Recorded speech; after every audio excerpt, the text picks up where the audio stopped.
लिखिए, आपका प्रश्न बना लीजिए भाई, ये यूपी एपीयू में आ चुका है क्वेश्चन। साक्ष्य के अनुचित ग्रहण एवं अग्रहण के प्रभावों का उल्लेख करिए। प्रश्न बना लीजिए एविडेंस में।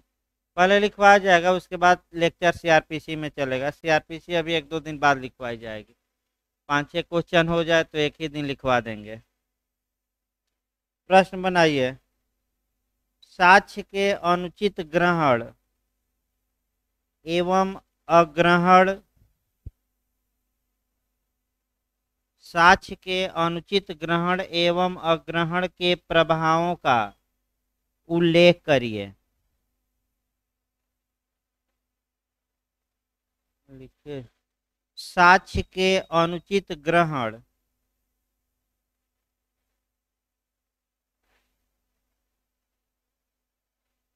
साक्ष्य के अनुचित ग्रहण या अग्रहण के प्रभावों का उल्लेख करिए।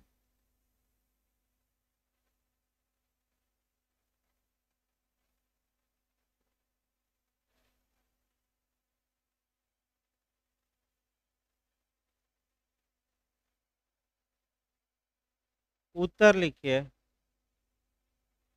भारत भारतीय साक्ष्य अधिनियम के अध्याय 11, भारतीय साक्ष्य अधिनियम के अध्याय 11,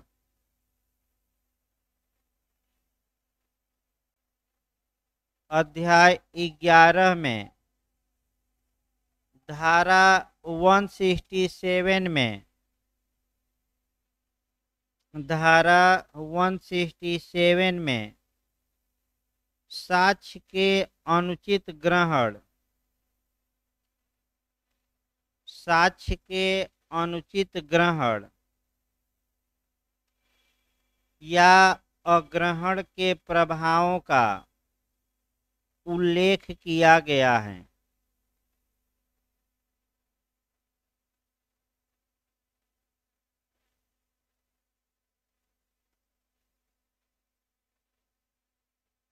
का उल्लेख किया गया है। पैराग्राफ चेंज करके लिखिए। किसी साक्ष्य का अनुचित रूप से ग्रहण, पैराग्राफ चेंज कर लीजिएगा। किसी साक्ष्य का अनुचित रूप से ग्रहण या अग्रहण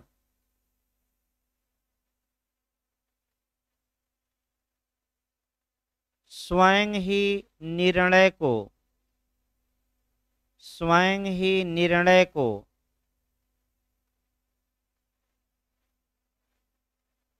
अपास्त करने, माने सेट एसाइड, उलटने, अपास्त करने या नए विचारण का आधार नहीं बनता है, या नए विचारण का आधार नहीं बनता है,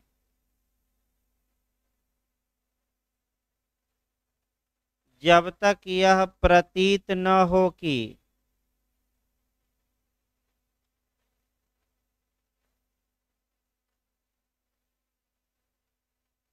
जब तक यह प्रतीत न हो कि यदि ऐसी त्रुटि न हुई होती, यदि ऐसी त्रुटि न हुई होती तो निर्णय कुछ और होता। यदि ऐसी त्रुटि न हुई होती तो निर्णय कुछ और होता।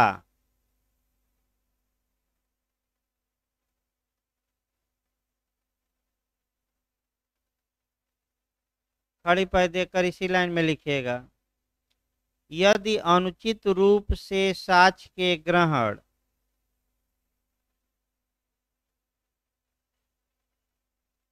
यदि अनुचित रूप से साक्ष्य के ग्रहण या अग्रहण, ग्रहण या अग्रहण के बावजूद,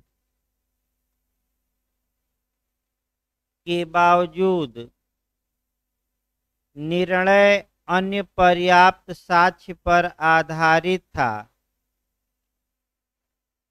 के बावजूद निर्णय अन्य पर्याप्त साक्ष्य पर आधारित था,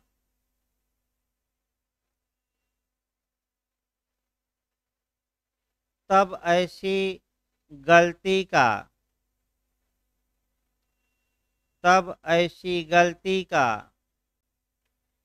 निर्णय पर कोई प्रभाव नहीं होगा, तब ऐसी गलती का निर्णय पर कोई प्रभाव नहीं होगा।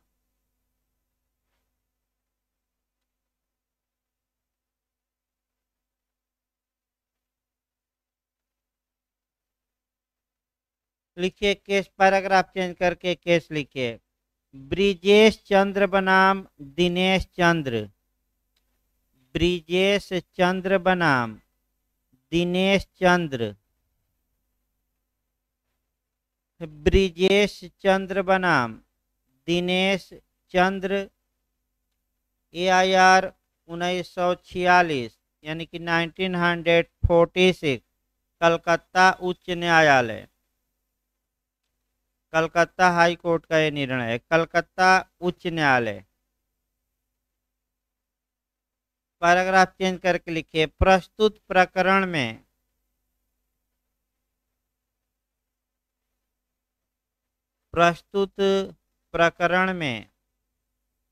कलकत्ता उच्च न्यायालय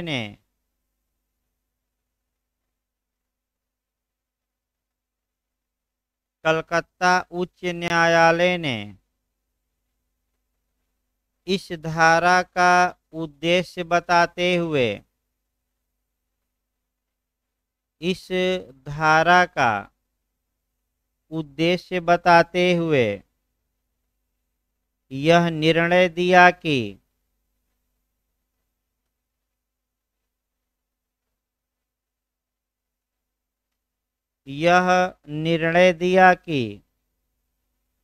अपील या पुनरीक्षण में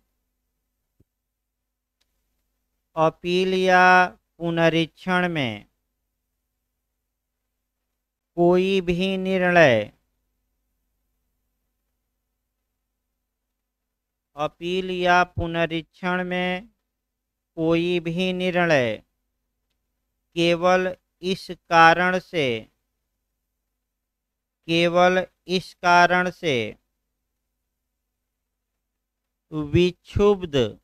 विक्षुब्ध माने उल्टा जाना, विक्षुब्ध नहीं किया जाना चाहिए, विक्षुब्ध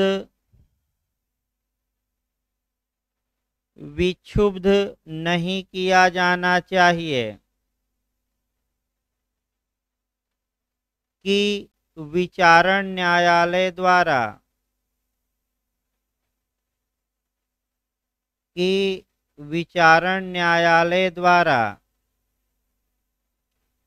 किसी साक्ष्य का अनुचित ग्रहण,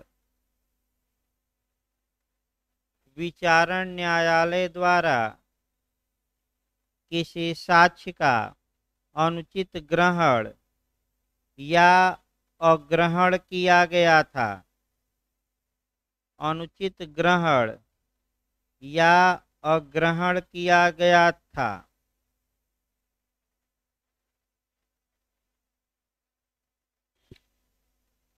यदि अभिलेख पर, इसी में अभी लिखना है खड़ी पै देकर, यदि अभिलेख पर अन्य सामग्री ऐसी थी, यदि अभिलेख पर अन्य सामग्री ऐसी थी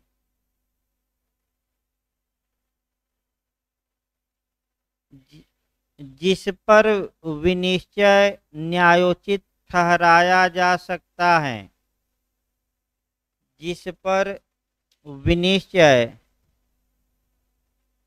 न्यायोचित ठहराया जा सकता है।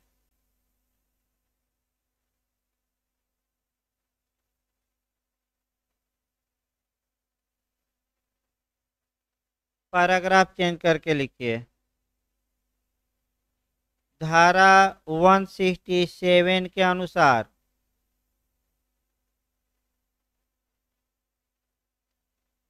धारा 167 के अनुसार किसी साक्ष्य का अनुचित ग्रहण या अग्रहण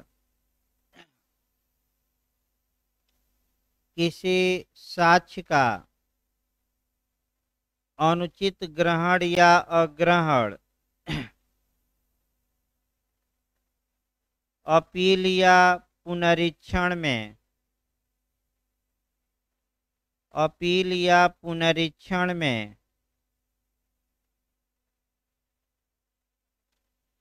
किसी विनिश्चय को उलटने माने अपास्त करने, किसी विनिश्चय को अपास्त करने, कोई एक ही शब्द लिखिएगा, या तो अपास्त करने या उलटने। वैसे लीगल भाषा का शब्द अपास्त ही लिखा जाता है। फिर एक विनिश्चय को अपास्त करने, यानी कि उसको हिंदी में कहते हैं उलटने, अपास्त करने या नवीन विचारण का आदेश देने या नवीन विचारण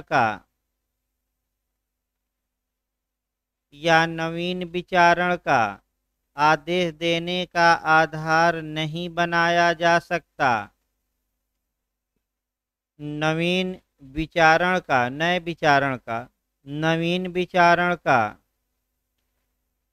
आदेश देने का आधार नहीं बनाया जा सकता, कामा दीजिएगा,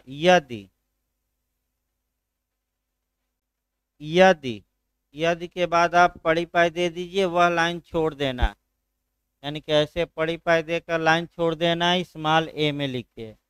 बेयर एक्ट को तोड़कर लिखवाया जा रहा है, यानी कि डायरेक्ट आपका बेयर एक्ट को तोड़कर अलग अलग लिखवाया जा रहा है। लिखिए स्मॉल ए में, साक्ष्य का अनुचित ग्रहण हुआ है,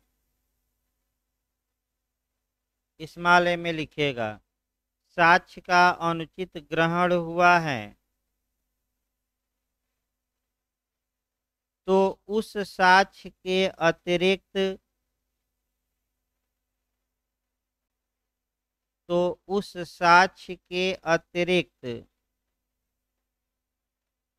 ऐसे अन्य साक्ष्य उपलब्ध हैं,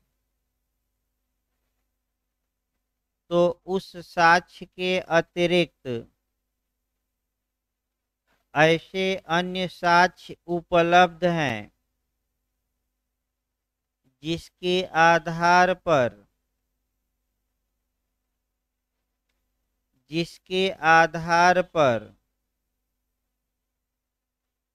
विनिश्चय को न्यायोचित ठहराया जा सके, जिसके आधार पर विनिश्चय को न्यायोचित ठहराया जा सके। पैराग्राफ चेंज करके स्मॉल बी में लिखिए।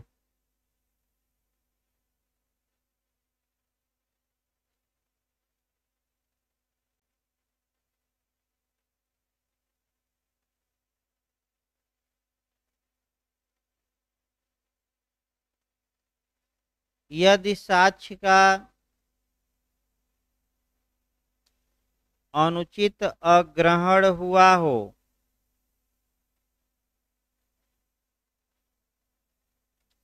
यदि साक्ष्य का अनुचित अग्रहण माने अस्वीकार कर दिया गया है, अनुचित अग्रहण हुआ है, तो यदि अग्रहित साक्ष्य ग्रहण कर लिया गया होता,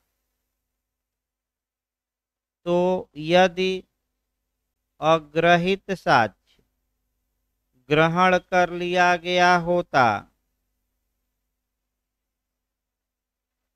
तो भी विनिश्चय पर कोई प्रभाव नहीं पड़ता,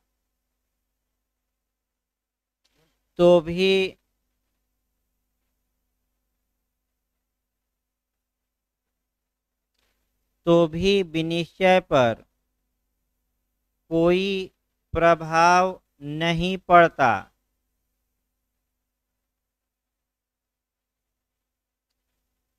पैराग्राफ चेंज करके लिखिए।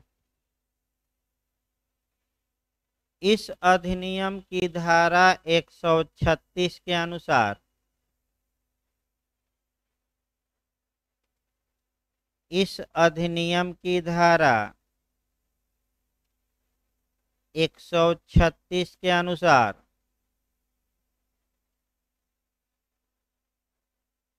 कोई साक्ष्य ग्राह्य किया जाए या अग्राह्य, कोई साक्ष्य ग्राह्य किया जाए या अग्राह्य, इस बारे में अंतिम निर्णय इस बारे में अंतिम निर्णय न्यायालय का होता है।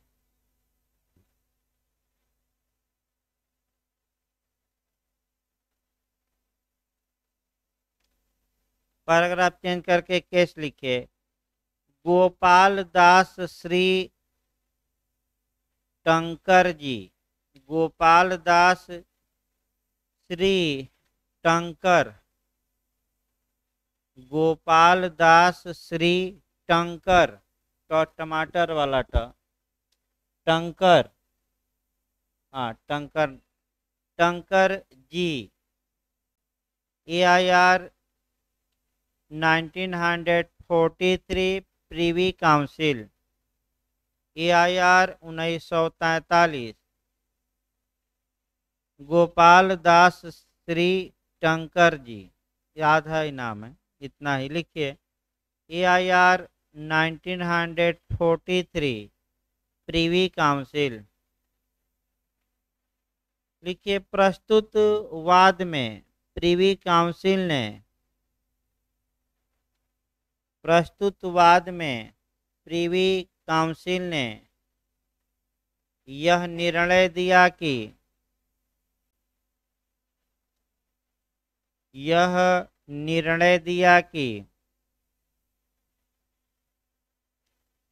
यदि किसी पक्षकार को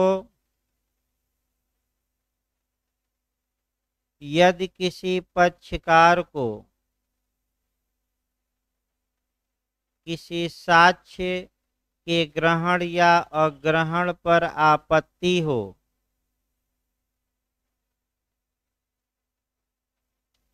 यदि किसी पक्षकार को किसी साक्ष्य के ग्रहण या अग्रहण पर आपत्ति हो, तो उस आपत्ति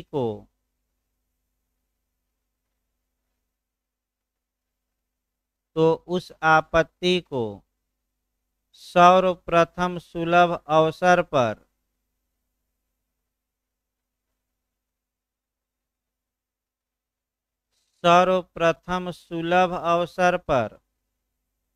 या विवादकों की विरचना के समय या विवादकों की विरचना के समय या उसके पूर्व, विवादकों की विरचना के समय या उसके पूर्व प्रथम बार के न्यायालय में उठा देना चाहिए।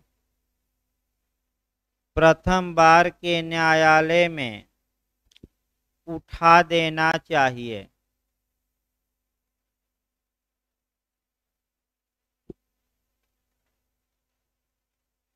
इसी लाइन में लिखिए। यदि ऐसा आक्षेप नहीं किया गया है यदि ऐसा आक्षेप नहीं किया गया है, यदि ऐसा आक्षेप नहीं किया गया है तो पुनरीक्षण या अपील न्यायालय के समक्ष, तो पुनरीक्षण या अपील न्यायालय के समक्ष ऐसा आक्षेप नहीं किया जा सकता, ऐसा आक्षेप नहीं किया जा सकता।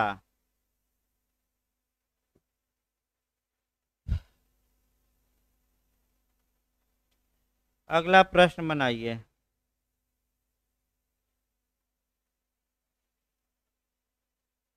अगला प्रश्न बनाइए आपका, पक्षद्रोही साक्षी से आप क्या समझते हैं? ये भी बहुत पूछा जाता है टिप्पणी में भी। होस्टाइल विटनेस लिखिए, पक्षद्रोही साक्षी से आप क्या समझते हैं? इसके साक्ष्य का साक्षिक मूल्य बताइए। इसके साक्ष्य का साक्षिक मूल्य बताइए।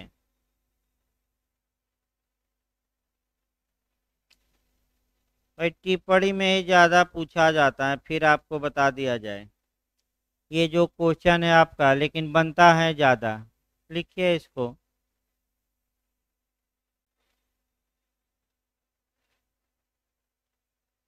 पक्षद्रोही शब्द को, पक्षद्रोही साक्षी शब्द को,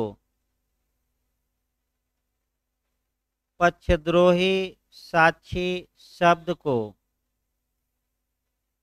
भारतीय साक्ष्य अधिनियम,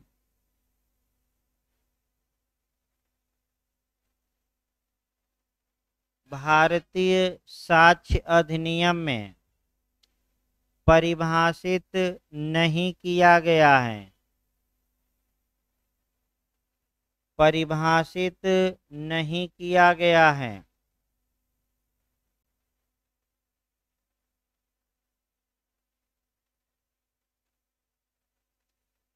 इस अधिनियम की धारा, इस अधिनियम की धारा 154 में, 154 में पक्षकार द्वारा अपने ही साक्षी से प्रश्न, पक्षकार द्वारा अपने ही साक्षी से प्रश्न किए जाने का प्रावधान किया गया है। पक्षकार द्वारा अपने ही साक्षी से प्रश्न किए जाने का प्रावधान किया गया है। जो निम्नलिखित है, जो निम्नलिखित है, पैराग्राफ चेंज करके लिखिए। खंड 1 क्लास 1 में लिखिएगा, न्यायालय उस व्यक्ति को, न्यायालय उस व्यक्ति को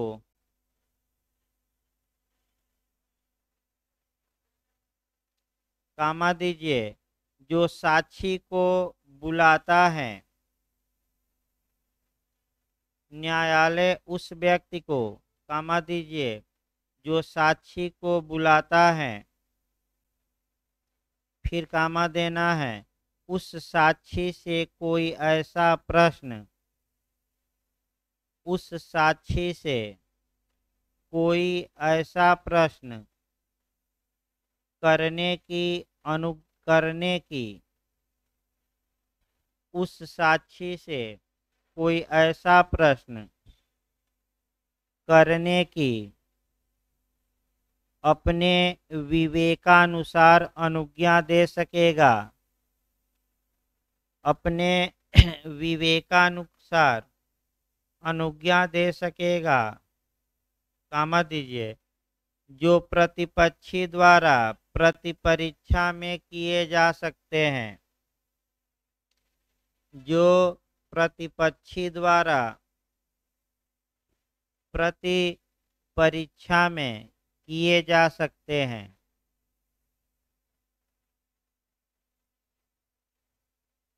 खंड 2 लिखिए, ये खंड 1 में था, पैराग्राफ चेंज करके खंड 2 में लिखिए।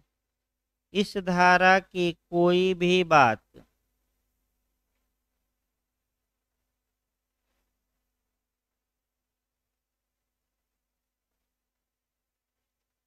इस धारा की कोई भी बात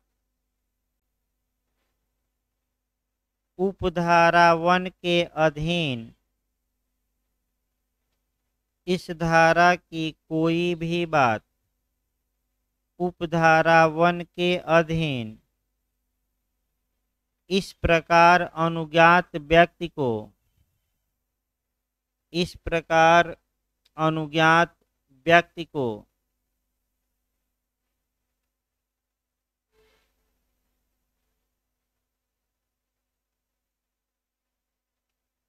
ऐसे साक्षी के साक्ष्य के किसी भाग पर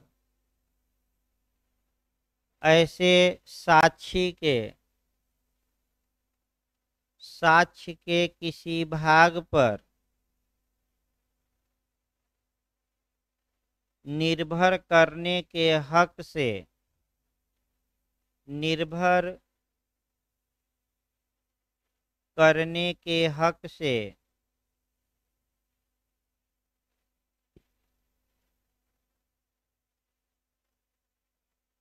वंचित नहीं करेगा, वंचित नहीं करेगा।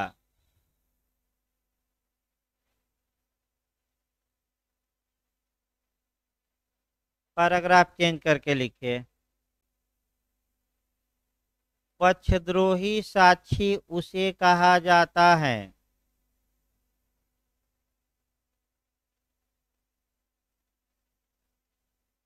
पक्षद्रोही साक्षी उसे कहा जाता है जो सत्य बोलने का इच्छुक न हो। पक्षद्रोही साक्षी उसे कहा जाता है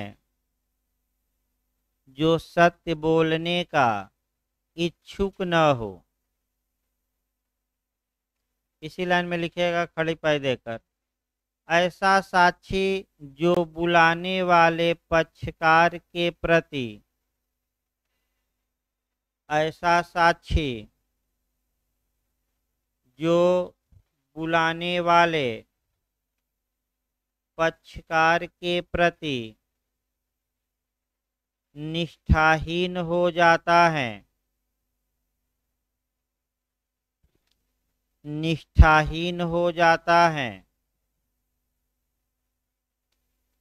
तथा किसी भय लालच या अन्य किसी कारण से तथा किसी भय लालच या अन्य किसी कारण से बुलाने वाले पक्षकार के बुलाने वाले पक्षकार के हितों के प्रतिकूल कथन करता है।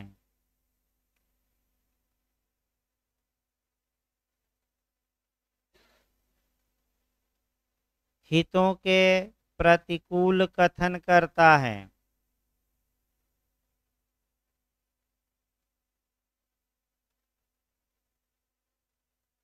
किसी साक्षी को केवल इस कारण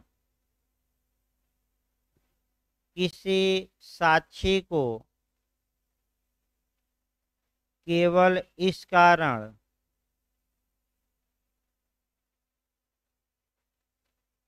पक्षद्रोही नहीं समझा जाएगा कि किसी साक्षी को केवल इस कारण पक्षद्रोही नहीं समझा जाएगा कि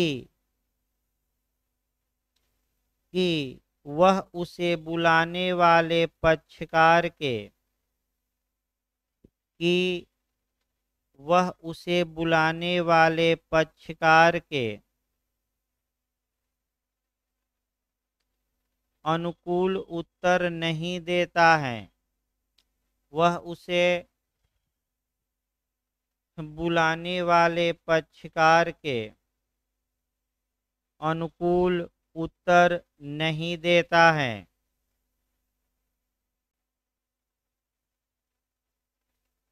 पैराग्राफ चेंज करके लिखिए। उपर्युक्त परिस्थितियों में उपर्युक्त परिस्थितियों में ऐसा पक्षकार जिसने साक्षी को बुलाया है। उपर्युक्त परिस्थितियों में ऐसा पक्षकार जिसने साक्षी को बुलाया है, कामा दीजिएगा, उसके लिए निम्नलिखित 3 मार्ग खुले होते हैं। उसके लिए निम्नलिखित 3 मार्ग खुले होते हैं।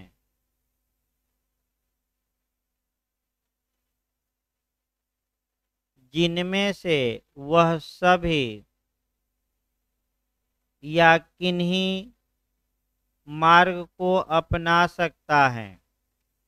जिनमें से वह सभी या किन्हीं मार्ग को अपना सकता है।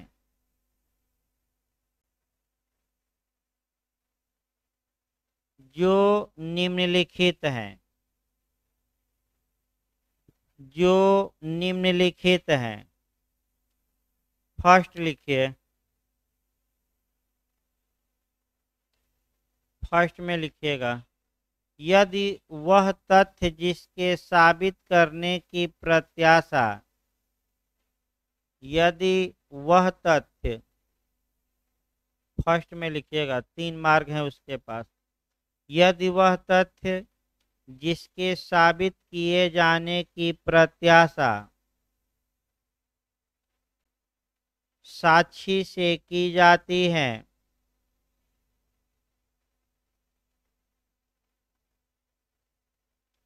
किसी साक्षी से की जाती है,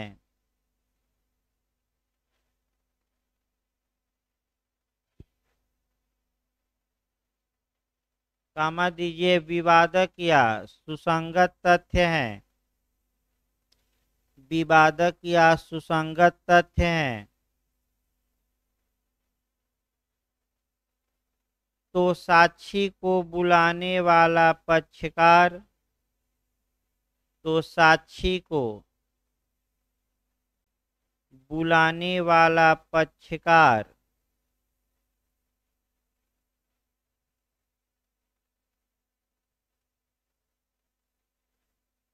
किसी अन्य साक्षी को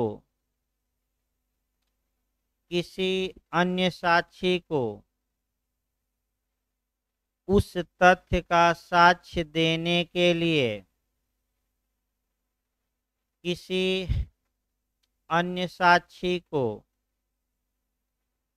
उस तथ्य का साक्ष्य देने के लिए बुला सकता है और इस प्रकार पहले वाले साक्षी के साक्ष्य के और इस प्रकार पहले वाले साक्षी के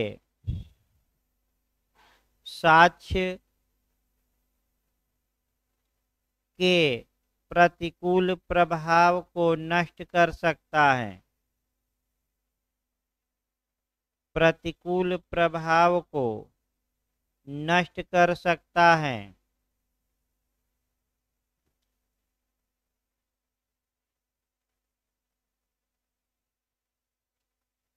सेकंड लिखिए, सेकंड क्या तरीका है। सेकंड तरीका लिखिए, साक्षी को बुलाने वाला पक्षकार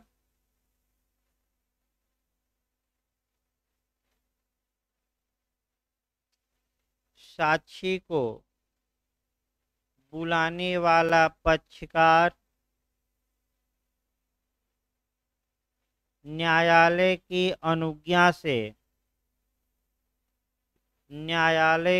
अनुज्ञा से धारा 155 यानी कि धारा 155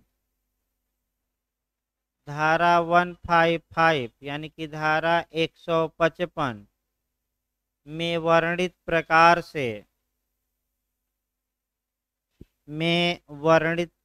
से साक्षी की विश्वसनीयता पर अधिक्षेप कर सकता है। साक्षी की विश्वसनीयता पर अधिक्षेप कर सकता है, अटैक कर सकता है, आपत्ति। साक्षी की विश्वसनीयता पर आपत्ति कर सकता है। थर्ड लिखिए, तीसरा तरीका,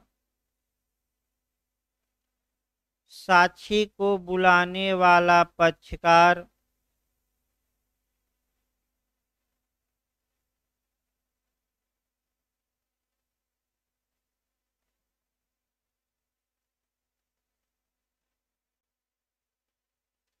साक्षी को बुलाने वाला पक्षकार न्यायालय की अनुज्ञा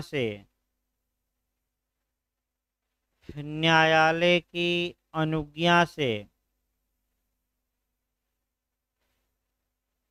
धारा 145 के तहत धारा 145 के तहत उसका खंडन कर सकता है।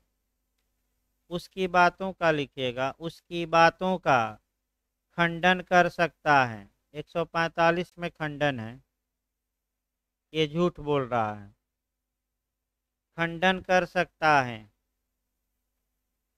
ये 3 विकल्प खुले हैं जो पक्षकार को बुलाता है।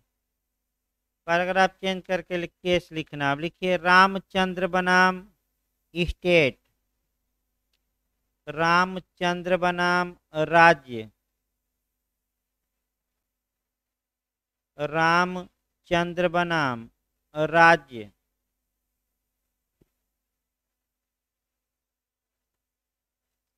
AIR 1986 supreme court, AIR 1986 supreme court. लिखिए, प्रस्तुत मामले में उच्चतम न्यायालय ने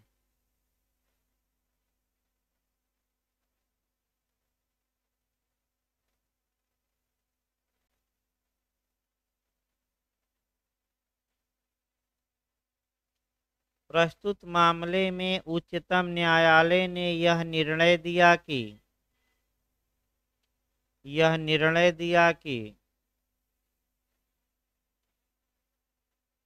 धारा 154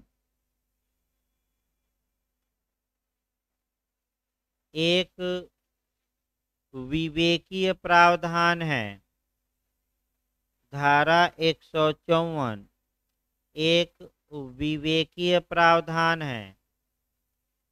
अतः कोई पक्षकार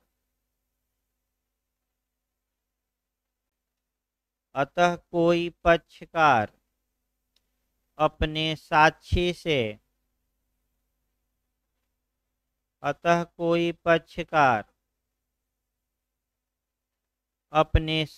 से ऐसा प्रश्न पूछने का साधिकार दावा नहीं कर सकता। ऐसा प्रश्न पूछने का साधिकार दावा नहीं कर सकता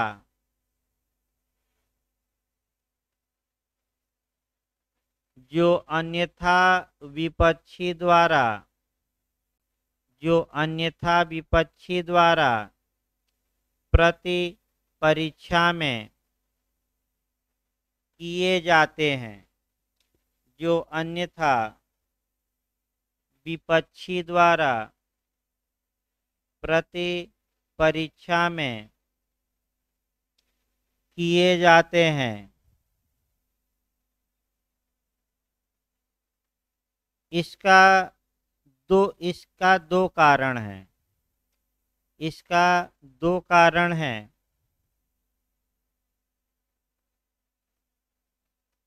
फर्स्ट लिखिएगा, साक्षी द्वारा दिए गए साक्ष्य को, फर्स्ट में लिखिए, साक्षी द्वारा दिए गए साक्ष्य को निरर्थक बनाने से रोकना,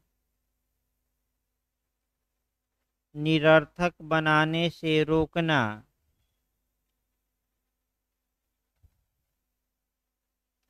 सेकंड लिखिए, अविश्वसनीय लोगों को,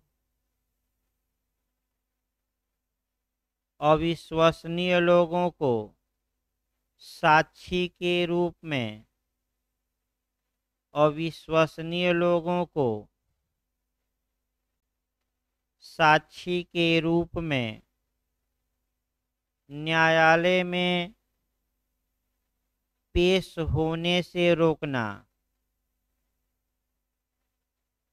न्यायालय में पेश होने से रोकना। हेडिंग इसी में डालिए, पक्षद्रोही साक्षी के साक्ष्य का महत्व, एविडेंशियल वैल्यू कहा जाता है। पक्षद्रोही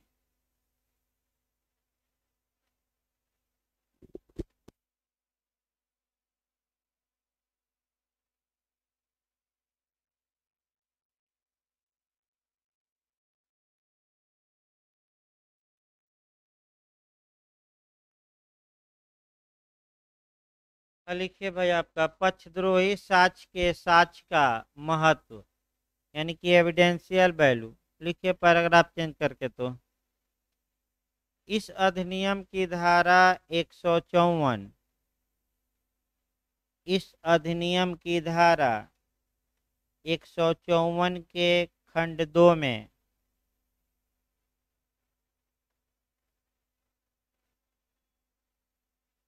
इस अधिनियम की धारा 154 के खंड 2 में इस बात का प्रावधान किया गया है कि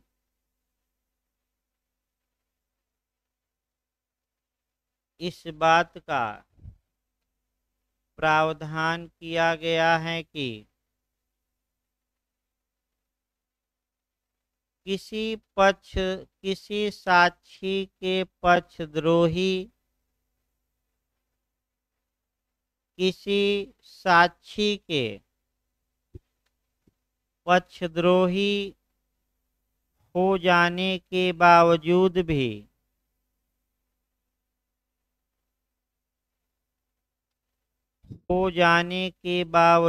भी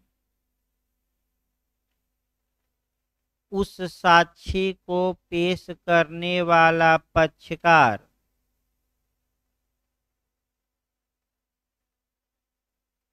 उस साक्षी को पेश करने वाला पक्षकार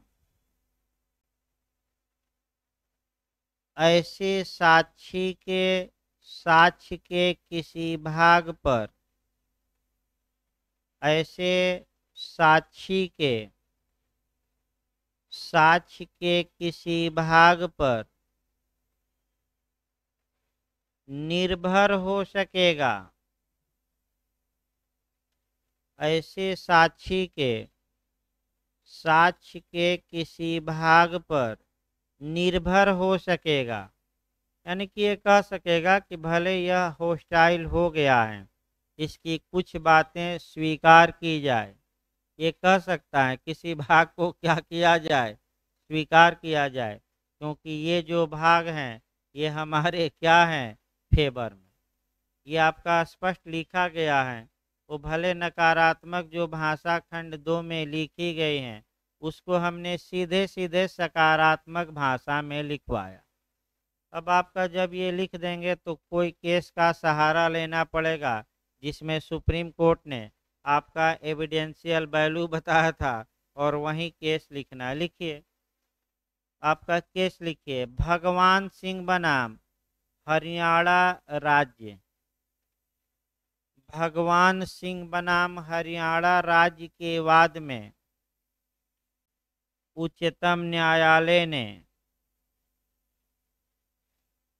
भगवान सिंह बनाम, दो केस लिखिएगा, एक रामचंद्र का एक ये, इतना पर्याप्त रहेगा। भगवान सिंह बनाम हरियाणा राज्य के वाद में उच्चतम न्यायालय ने पक्षद्रोही साक्षी के साक्ष्य के महत्व पर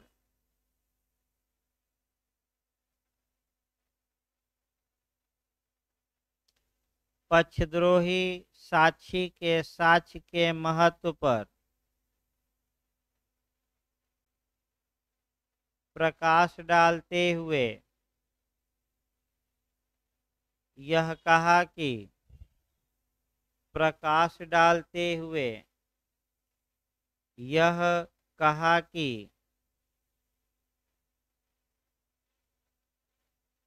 अभियोजन पक्ष द्वारा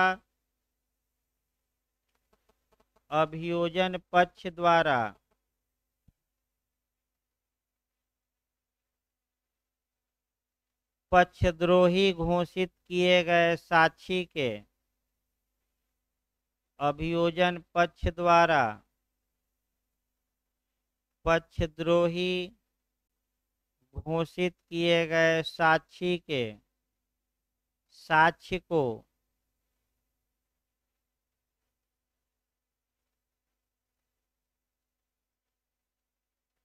उसी रीति से और उसी सीमा तक माना जाए, उसी रीति से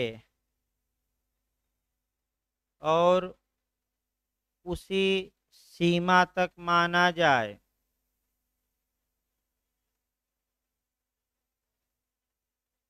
जिस सीमा तक किसी अन्य साक्षी का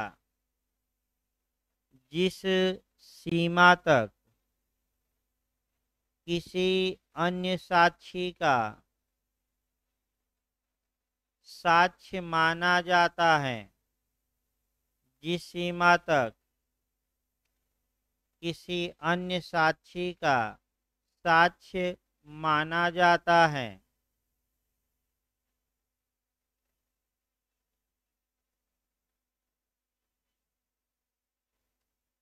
खड़ी पैर देकर इसे में लिखिएगा। यह तथ्य कि न्यायालय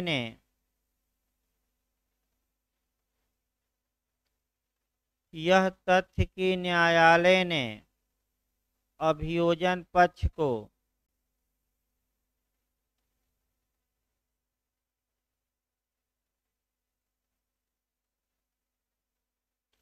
यह तथ्य कि न्यायालय ने अभियोजन पक्ष को अपने ही साक्षी की प्रति परीक्षा करने के लिए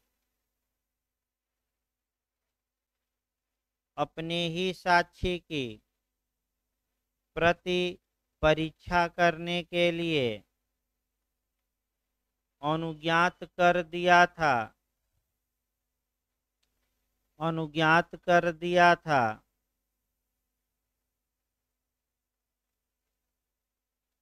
और इस प्रकार उस साक्षी को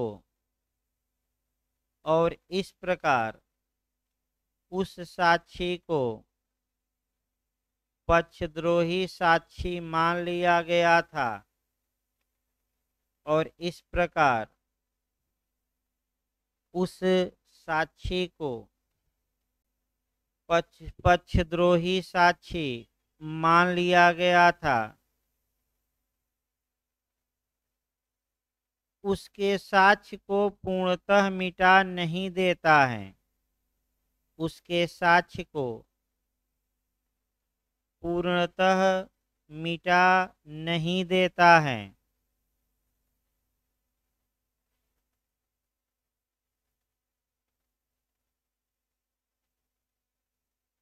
वह साक्ष्य विचारण में बना रहता है। वह साक्ष्य विचारण में बना रहता है और यदि उसके साक्ष्य की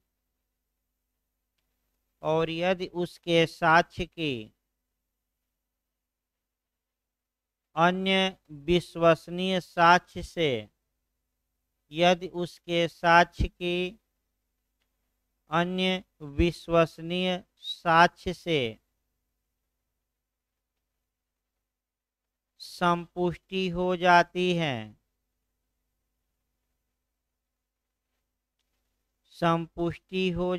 है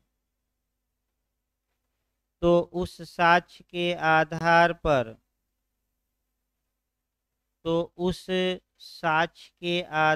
पर दोष सिद्ध करने के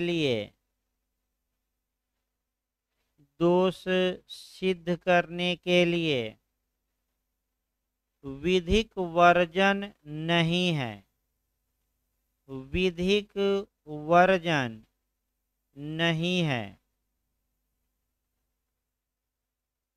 विधिक वर्जन नहीं है।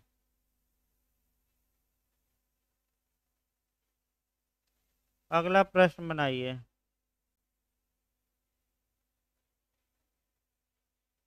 अभी है समय 10 मिनट लिखिए और एक छोटा क्वेश्चन है तो लिखवाना, फिर लेक्चर दिया ही जाएगा।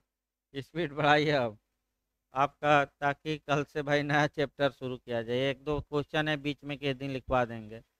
देखिए, विवसनीय साक्ष्य, इंग्लिश वर्जन लिख लीजिएगा, कंपेल्ड विटनेस। ये नया क्वेश्चन बन सकता है। कंपेल्ड विटनेस यानी कि विवसनीय साक्षी।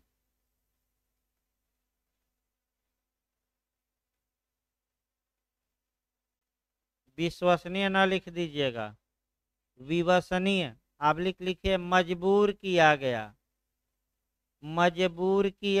साक्षी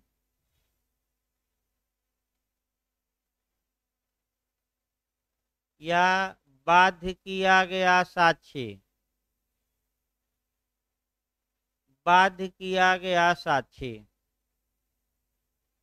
वैश्वासिक, तो विश्वासिक नहीं भाई, उसको बोलते हैं,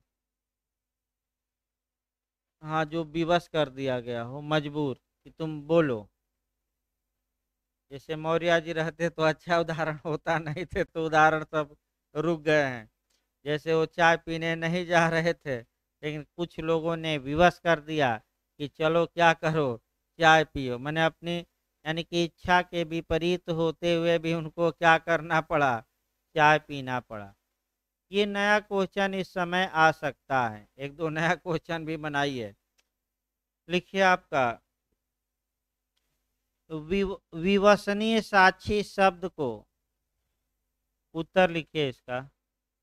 टिप्पणी में भाई आएगा, फुल क्वेश्चन कम चांस है।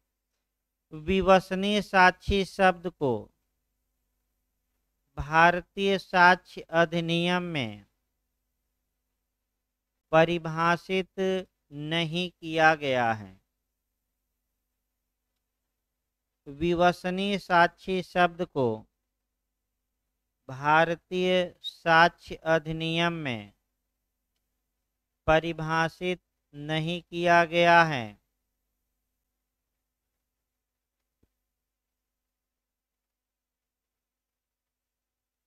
सामान्यतः ऐसा साक्षी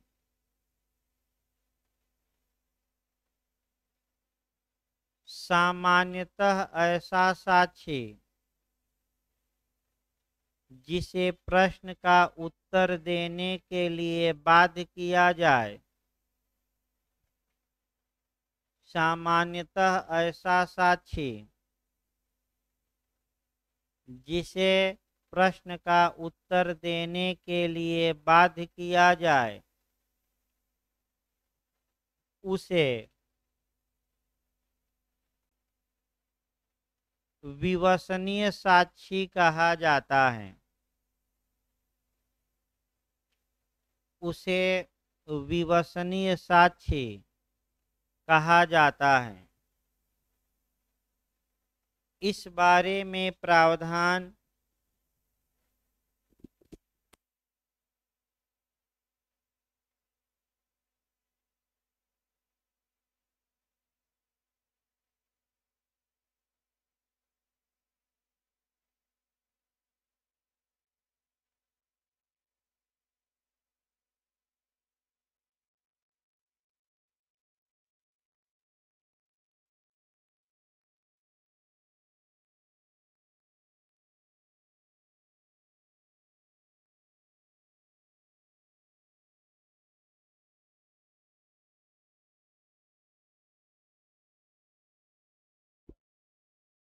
होगी। हेलो, हेलो,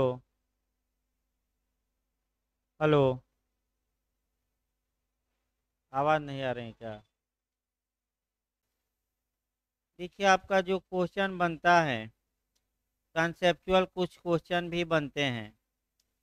पहला क्वेश्चन ये बनता है कि जमानत शब्द को परिभाषित करिए, यानी कि बेल होती क्या है इसको डिफाइन करिए, और इसी में आपका पुछल्ला जोड़ देगा, या तो ये दे देगा कि जमानती अपराधों में कब जमानत ली जा सकेगी, ये दे देगा, या ये दे देगा कि उन प्रावधानों का उल्लेख करिए जहाँ की साधिकार जमानत पाई जा सकती हैं, यानी कि अधिकार के रूप में, या ये दे सकता है कि अजमानती अपराध में कब जमानत पाई जा सकती है बताइए, या ये दे सकता है कि अग्रिम जमानत क्या होती है बताइए, या अंतर भी दे देता है कि सामान्य जमानत और अग्रिम जमानत में अंतर क्या है। फिर एक क्वेश्चन आपका अगला बनता है कि सशर्त जमानत किसे कहा जाता है, और कौन कौन सी वे शर्तें हैं जो जमानत देते समय आपका लगाई जा सकती हैं। यूपी में आपका बन चुका है। तो आइए एक एक क्वेश्चन, इसमें जो मेन क्वेश्चन है आपका अग्रिम जमानत, साधिकार जमानत, और आपका जमानती अपराध में जमानत, और जमानती और नहीं आपका सामान्य जमानत और अग्रिम जमानत में डिफरेंस क्या है। तो जमानत शब्द को थोड़ा बहुत याद रखना है, दिमाग में बैठाना है कि बेल या जमानत शब्द को आपका दंड प्रक्रिया संहिता में परिभाषित नहीं किया गया है। तो जब किसी शब्द की परिभाषा नहीं दी जाती तो दो आप मने दो तरीके से उसको परिभाषित आप करेंगे। पहला, एक सामान्य परिभाषा अपनी बनाई जाती है। दूसरा, अगर कोई विद्वान उसको परिभाषित किया है तो उस विद्वान की परिभाषा देखी जाती है। और तीसरा, आपका क्या न्यायालय ने निर्णय द्वारा इस शब्द को परिभाषित किया है। तो तीन परिभाषाएं लिखिएगा, एक सामान्य, एक आपका विद्वान की, और तीसरा आपका जो सुप्रीम कोर्ट ने निर्णय के माध्यम से जमानत को परिभाषित किया। तीन तरीके से हम बता रहे हैं। देखिए, आपका सामान्यतः जमानत का अर्थ किसी विधिक अभिरक्षाधीन व्यक्ति की इस शर्त पर रिहाई है कि न्यायालय द्वारा आहूत किए जाने पर, आहूत माने बुलाए जाने पर, न्यायालय द्वारा आहूत किए जाने पर उसे निश्चित तिथि, स्थान तथा समय पर न्यायालय में हाजिर होना होगा। यानी कि कोई व्यक्ति कस्टडी में है, उस व्यक्ति को कस्टडी से छोड़ दिया जाता है, लेकिन इस कंडीशन पर छोड़ा जाता है कि जब जब न्यायालय बुलाएगा उस समय पर, उस स्थान पर, और वह उस तिथि पर वह क्या होगा, हाजिर। यही आपका जमानत कहा जाता है। विधि शास्त्री यानी कि विधि शास्त्री कोब ने भी, यानी कि कोब ने भी इसको परिभाषित करते हुए यह कहा है कि जमानत किसी कैदी की उपस्थिति की वह प्रतिभूति है जिसे देने पर वह अभियुक्त जांच या अन्वेषण या विचारण की लंबितावस्था में मुक्त कर दिया जाता है। यानी कि इसका मतलब ये हुआ कि कोई व्यक्ति बंदी है, कैदी है, और उसके खिलाफ किसी अपराध की जांच या विचारण या अन्वेषण चल रहा है। इस दौरान वह गारंटी देता है और गारंटी देता है अपनी उपस्थिति की कि जब जब न्यायालय हमें बुलाएगा हम क्या होंगे, हाजिर। इस आधार पर उस कैदी को, उस अभिरक्षाधीन व्यक्ति को रिहा कर दिया जाता है। यानी कि सबका इरादा एक ही है, बस शब्दों का क्या किया गया है, अलग अलग प्रयोग किया गया है, इरादा वही है। देखिए आपका चंपालाल सी एन बनाम पश्चिम बंगाल राज्य के बाद में आपका 1975 ईस्वी में कलकत्ता उच्च न्यायालय ने जमानत शब्द को परिभाषित करते हुए यह कहा कि जमानत का अर्थ किसी व्यक्ति से नियत तारीख को न्यायालय के समक्ष हाजिर होने के लिए प्रत्याभूति है। यानी कि किसी व्यक्ति से गारंटी ली जाती है कि जब न्यायालय जो नियत तिथि करेगा, निर्धारित जो करेगा तिथि, उस तिथि पर वह व्यक्ति न्यायालय में हाजिर होगा। इसी को हम क्या कहते हैं, बेल, यानी कि जमानत। आइए आपका देखा जाए आगे। जमानत कल भी हम बताए थे कि जमानत के उद्देश्य के लिए अपराधों को दो वर्गों में बांटा गया है। एक आपका जमानती अपराध और दूसरा अजमानती। अब जमानती और अजमानती में आपका 6-7 अंतर कल बताया गया था। अब क्वेश्चन का मॉडल देखिए। क्वेश्चन का मॉडल पहला ये सामान्य बन सकता है कि उन प्रावधानों का उल्लेख करिए जिसमें जमानती अपराध में जमानत की मांग की जा सकेगी। तब आपका 436 लिखना है। और अगर आपका अजमानती अपराध में पूछे तो 437 और 439 अजमानती में। इसी में अगर अग्रिम जमानत पूछ ले तो 438 लिखना है। एक और समस्यात्मक क्वेश्चन आपका 436 ए से पूछा जा रहा है, उसको हम अलग से बता देंगे। तो आइए पहले जमानती अपराध में देख लिया जाए। जमानती अपराध में जमानत, जहाँ तक जमानती अपराध में जमानत की बात है, इस संहिता की धारा 436 में जमानती अपराध में जमानत लिए जाने या साधिकार जमानत लिए जाने का प्रावधान किया गया है, जिसमें यह कहा गया है कि जब जमानती अपराध के आरोपी व्यक्ति से भिन्न जब अजमानती अपराध के आरोपी व्यक्ति से भिन्न कोई व्यक्ति, यानी कि इसका मतलब ये हुआ कि अजमानती अपराध के अलावा, तो अजमानती अपराध के अलावा जो अपराध सीआरपीसी में है कौन है, जमानत। देखिए सीधे सीधे भी तो लिख सकता था, सीधे सीधे ये लिखा जा सकता है कि जमानती अपराध, एक सेकंड भाई, बैरक निकाल लिया जाए।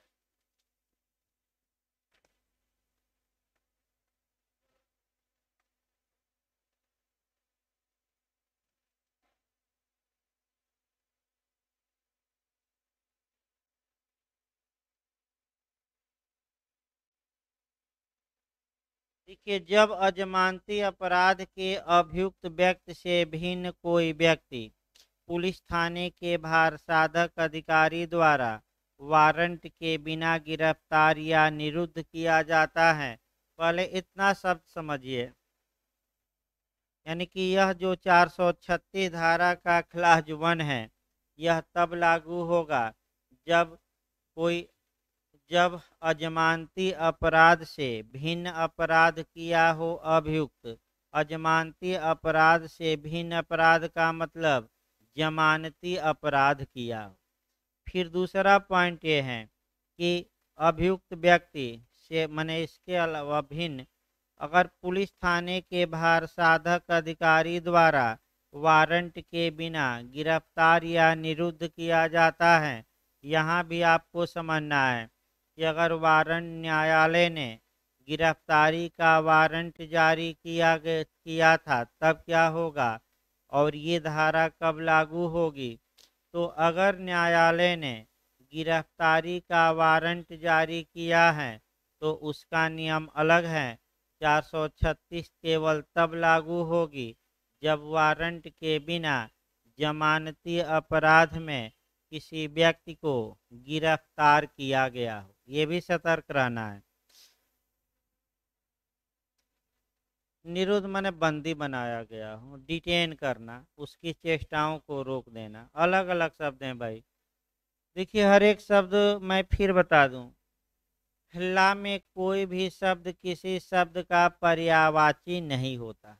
एक बात याद रखिए, हर एक शब्द का अपना अलग अलग अर्थ होता है। चाहे गिरफ्तारी कहिए, अभिरक्षा कहिए, निरुद्ध कहिए, बंदी बना लिया गया कहिए, कैदी कहिए, आपका सभी का अर्थ आपका अलग अलग होता है। तो ला में कोई भी शब्द किसी का पर्यायवाची नहीं होता, ये दिमाग में बैठा लीजिए। भले हम आसान भाषा में उसको बता देते हैं, लेकिन आसान भाषा में केवल और केवल समझाने के लिए बताया जाता है, कोई शब्द किसी का पर्यायवाची नहीं होता। अब आप कहेंगे कि निरुद्ध किया गया, तो निरुद्ध मतलब ये हुआ कि उसकी चेष्टाओं पर रोक लगा दी गई, बंदी बना लिया गया। और अब अभिरक्षा गिरफ्तारी निरुद्धि में भाई अंतर है, अभी दिमाग में नहीं आ रहा है, किसी दिन हम बता देंगे। आगे देखिए, निरुद्ध किया जाता है या न्यायालय के समक्ष हाजिर होता है या लाया जाता है। तो यहाँ न्यायालय शब्द का उल्लेख किया गया, एक और पॉइंट पकड़ना है, न्यायालय के समक्ष हाजिर होता है या लाया जाता है। हाजिर होता है का मतलब स्वेच्छा से हाजिर हो गया, और लाया जाता है मतलब कि पुलिस द्वारा लाया गया। तो ऐसे, और जब वह ऐसे अधिकारी की अभिरक्षा में है तो उस बीच किसी समय या ऐसे न्यायालय के समक्ष कार्यवाहियों के किसी प्रक्रम में अगर जमानत देने के लिए तैयार हैं, तब ऐसा व्यक्ति जमानत पर छोड़ दिया जाएगा।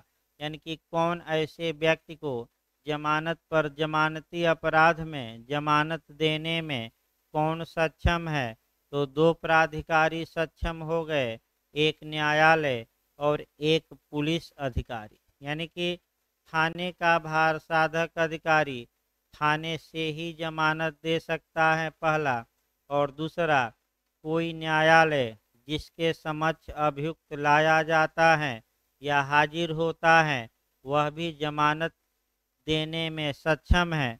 तो अगर ऐसा व्यक्ति जमानत देने के लिए तैयार है, तब ऐसे व्यक्ति को जमानत पर छोड़ दिया जाएगा। छोड़ दिया जाएगा शब्द मतलब बाध्यकारी है, उसे आपका छोड़ दिया जाएगा मतलब कि जेल नहीं भेजा जाएगा, हर हाल में उसे क्या किया जाएगा, छोड़ा जाएगा। लेकिन कब, जबकि वह जमानत देने के लिए क्या है, तैयार। अब यही समस्या आपका उत्पन्न होगी और उत्पन्न भी होती है। देखिए आपका समस्या ये उत्पन्न होती हैं कि जो गरीब हैं, निर्धन है, दरिद्र हैं, दुखी हैं, शोषित हैं, अगर वह जमानती अपराध किया है, गिरफ्तार हो जाता था, तो अब जमानत लेने वाला कोई उसकी नहीं था और उसके पास अधिवक्ता भी नहीं होता था, और बड़े लोग जो होते थे उनके लिए हजारों लोग आपका जमानत लेने के लिए, यानी कि जमानतदार के रूप में या प्रतिभू के रूप में या गारंटर के रूप में खड़े रहते थे कि चेहरा हम दिखा दें, हम जमानत लेंगे तो हम। ये आर्टिकल 14 यानी कि समता के अधिकार का क्या था, उल्लंघन। अनुच्छेद 39A का भी उल्लंघन था, जहाँ की समान न्याय की बात की गई है कि चाहे गरीब हो या अमीर, उसे समान न्याय प्रदान किया जाएगा। तो ऐसी दशा में आपका 2005 में इस धारा में संशोधन किया गया और संशोधन करके इस स्थिति को दूर करने का प्रयास किया गया। देखिए, परंतु क्या कहता है, परंतु यदि ऐसा अधिकारी या न्यायालय ठीक समझता है तो वह ऐसे व्यक्ति से जमानत लेने के बजाय उसके इसमें इसके पश्चात उपबंधित प्रकार से अपने हाजिर होने के लिए प्रतिभुओं रहित मतलब बिना जमानतदार के बंध पत्र यानी कि बांड निष्पादित करने पर उसे डिस्चार्ज कर सकता है, उन्मोचित कर सकता है। और यदि ऐसा व्यक्ति निर्धन है और जमानत देने में असमर्थ है तो उसे ऐसे उन्मोचित करेगा यानी कि छोड़ देगा। इसका मतलब ये आया कि अगर ऐसा व्यक्ति जमानत लेने में असमर्थ है यानी कि जमानतदार लाने में असमर्थ है, प्रतिभू देने में असमर्थ है, तो न्यायालय उसके स्वयं के बांड पर यानी कि उसे उन्मोचित कर सकता है। और अगर ऐसा व्यक्ति निर्धन है तो उसे स्वयं के बांड पर बिना जमानतदार के आपका उन्मोचित किया जाएगा। अब बाध्यकारी हो गया है। अब निर्धन किसे माना जाएगा, तो स्पष्टीकरण भी याद रखना है कि निर्धन उसे माना जाएगा जो 7 दिन तक अपनी जमानत लेने में असमर्थ है। यानी कि इसका मतलब हुआ कि 7 दिन तक अगर उसे कोई जमानतदार नहीं मिलता, कोई सिक्योरिटी या प्रतिभू नहीं मिलता, तो न्यायालय यह उपधारित करेगा कि वह निर्धन है और उसके स्वयं के बांड पर क्या किया जाएगा, छोड़ दिया जाएगा। ये आपका नियम है, यानी कि ये गरीबों के लिए कल्याणकारी नियम है। ये 2005 में संशोधन करके जोड़ा गया और 2006 से आपका लागू किया गया, 23/6/2006 से। अगला स्पष्टीकरण के बाद आपका प्रोविजो है। देखिए प्रोविजो क्या बताती है। परंतु यह और कि इस धारा की कोई बात धारा 116 की उपधारा 3 या धारा 446 ए के उपबंधों पर प्रभाव डालने वाली नहीं समझी जाएगी।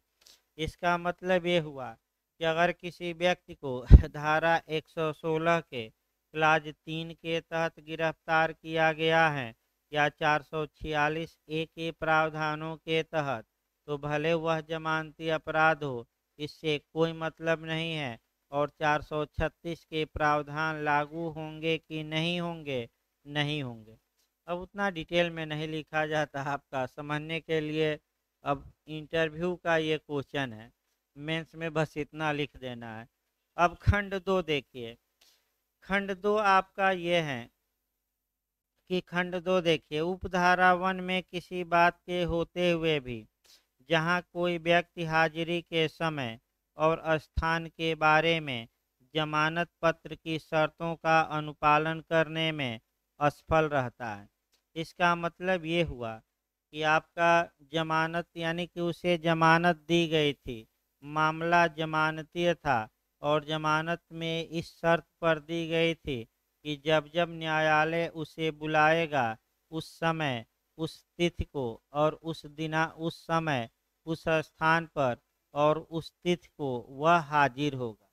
और जिसको जमानत दी गई है वह ऐसा करने में असफल रहता है, यानी कि उस डेट को हाजिर नहीं होता, जिस डेट को उसे क्या होना है, हाजिर। वहाँ न्यायालय उसे जब वह उसी मामले में किसी पश्चातवर्ती अवसर पर न्यायालय के समक्ष हाजिर होता है, हाजिर होता है माने आत्मसमर्पण कर देता है, स्वेच्छा से न्यायालय में आता है, या अभिरक्षा में लाया जाता है। अभिरक्षा में लाया जाता है का मतलब ये हुआ कि जब वह नहीं आया तो सीआरपीसी की धारा 89 के तहत गिरफ्तारी का वारंट जारी किया गया और पुलिस ने उसे गिरफ्तार किया और न्यायालय में क्या किया है, पेश। भाई दोनों शब्दों का मतलब अलग अलग है। हाजिर होता है मतलब स्वेच्छा से आ गया, और अभिरक्षा में लाया जाता है मतलब पकड़ कर क्या किया गया, लाया जाता है।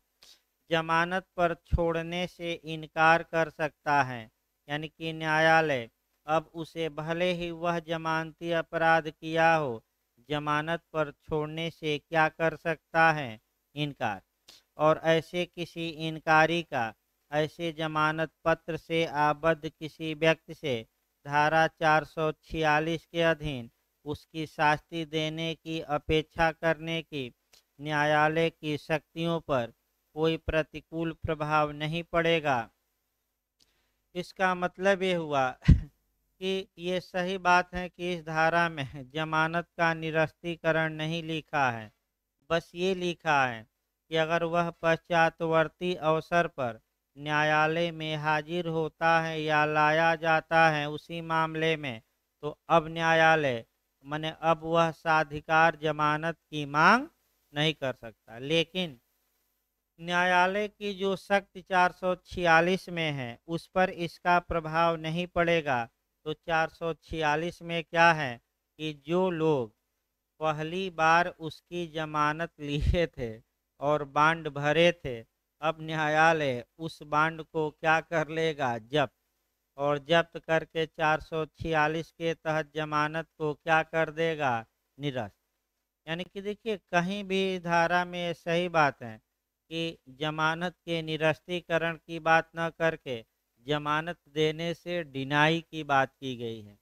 तो जो पहले जमानत ली गई थी, आखिर उस जमानत को अब रद्द करना है, तो इसी खंड में एक धारा इंडिकेट की जा रही है कि न्यायालय की जो 446 के तहत शक्ति है कि बांड को क्या कर ले, प्रतिभुओं के जब्त, उस पर कोई विपरीत प्रभाव नहीं पड़ेगा। इसका मतलब ये हुआ कि जमानती अपराधों में जमानत का निरस्तीकरण ये सही बात है कि धारा 446 के तहत होगा, और वह जो गारंटर थे उनकी प्रति जो गारंटी थी उसको जब्त करके रद्द कर देगा न्यायालय, और घोषणा कर देगा कि ये जमानत इनकी रद्द की जाती है। अब दोबारा जब इनकार कर दिया है तो भाई साधिकार आप नहीं मांग सकते। हाँ, अब हो सकता है 1 हफ्ते बाद 10 हफ्ते बाद दे दे, लेकिन फिर से नया आपको गारंटर लाना पड़ेगा। गारंटर माने जमानतदार। पुराने जमानतदार काम नहीं करेंगे क्योंकि उनकी प्रतिभू जो दिए थे वो अब क्या हो गई है, 446 में जब। इस प्रकार जमानती अपराधों में कब जमानत दी जाएगी ये बताया गया। अगला ये मॉडल देखा जाए, इसको अब हटाइए। अब अगला मॉडल आपका जो पूछा जाता है कि आपका जो पूछा जाता है अगला मॉडल, देखिए आपका एक समस्यात्मक क्वेश्चन इस पर बना दिया जाए, उसके बाद अगला मॉडल चला जाए। समस्या भाई बन सकती है, ये जो समस्या है एचजेएस से लेकर आपका माने कह सकते हैं कि तमाम इस समय कंपटीशनों में आ रही हैं, थोड़ा सतर्क रहना है। देखिए सतर्क ये रहना है, 436 ए हम बता रहे हैं। इसको देखिए आपका बेयर एक्ट की भाषा में न पढ़िएगा, मैं फिर बता दूं, इसको अपनी भाषा में आप पढ़िएगा। ये जो आपका धारा है 436 है, ये 2005 में जोड़ी गई और 23/6/2006 से लागू है। यहाँ आपका समस्यात्मक क्वेश्चन बन सकता है और बन भी रहा है, बस 2-4 मिनट की धारा है। देखिए आपका माने इसमें आपका कहा क्या गया है, देखिए इसमें ये कहा गया कि अगर किसी अपराध का अभियुक्त व्यक्ति है और अन्वेषण जांच या विचारण के दौरान वह अभिरक्षा में है और ऐसे अपराध किया है जिसमें कि आपका मृत्युदंड से दंडनीय वह अपराध नहीं है, यानी कि अपराध वह ऐसा किया है जिसमें फांसी की सज़ा नहीं हो सकती, अन्य सजाएं हो सकती हैं। तो कौन सी सजाएं हो सकती हैं, कारावास की। या तो आजीवन कारावास, या 20 वर्ष का, या 10 वर्ष का, या 5 वर्ष का। फिर एक बार देखिए, अगर किसी अपराध के अभियुक्त व्यक्ति हैं और मृत्यु दंड से दंडनीय भिन्न अपराध किया है और अन्वेषण, जांच या विचारण के दौरान वह अभिरक्षा में है, तो ऐसी दशा में जितना अधिकतम दंड उस मामले में उसे दिया जा सकता है, यदि अधिक आधा से अधिक समय तक वह अभिरक्षा में व्यतीत कर चुका है, तो सामान्यतः उसे जमानत दे दी जाएगी। यानी कि इसका मतलब ये हुआ कि अगर कोई अपराध का अभियुक्त है, अधिकतम सजा 10 साल उसे हो सकती थी। अगर अंडर ट्रायल 5 वर्ष तक वह बिना जमानत के ही जेल में रह चुका है, तो सामान्यतः 5 वर्ष बाद उसे क्या की जाएगी, जमानत दे दी जाएगी। लेकिन किसी भी हाल में उस अपराध के लिए जो अधिकतम अवधि है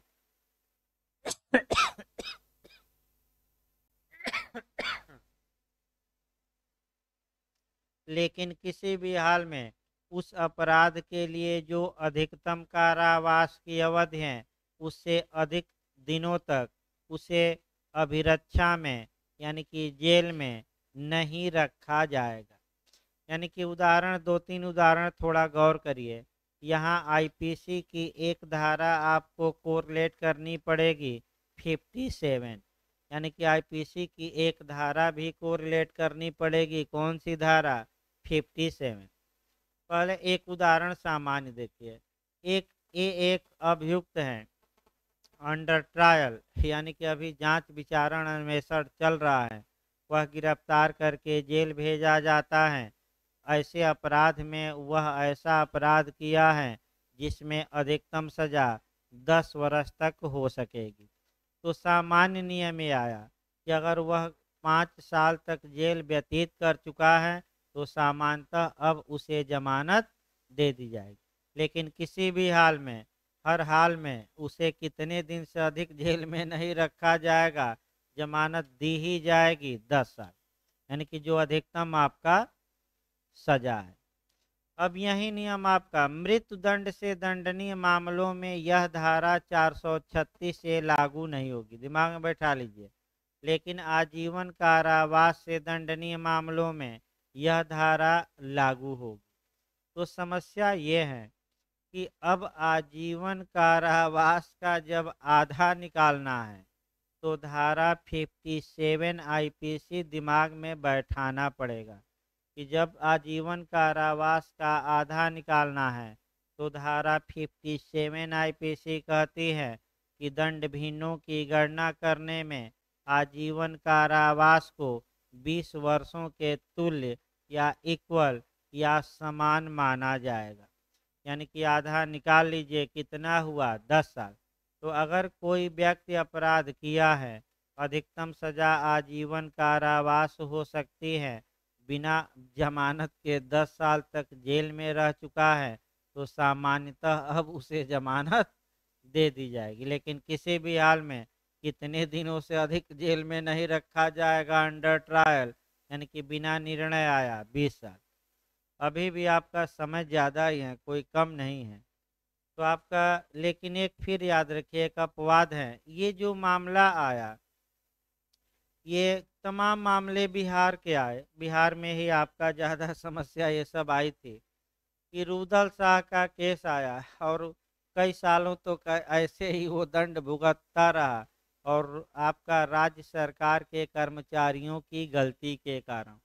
और तमाम अभियुक्त 3-3, जैसे कि मान लीजिए घर के बाहर चोरी किया, 3 साल तक अधिकतम सजा हो सकती थी।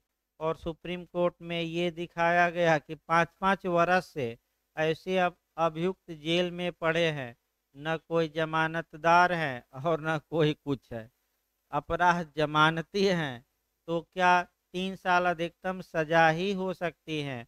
और अगर 5 साल से वह जेल में है, अगर न्यायालय अंत में सजा भी दे, तो अधिकतम कितना दे सकता है, 3 साल। अतः ऐसे सभी अपराधियों को क्या किया जाए, मुक्त किया जाए। आपका सुप्रीम कोर्ट का आदेश आया, तब आपका सुप्रीम कोर्ट के आदेश के बाद यह धारा संसद ने क्या की, जोड़ी।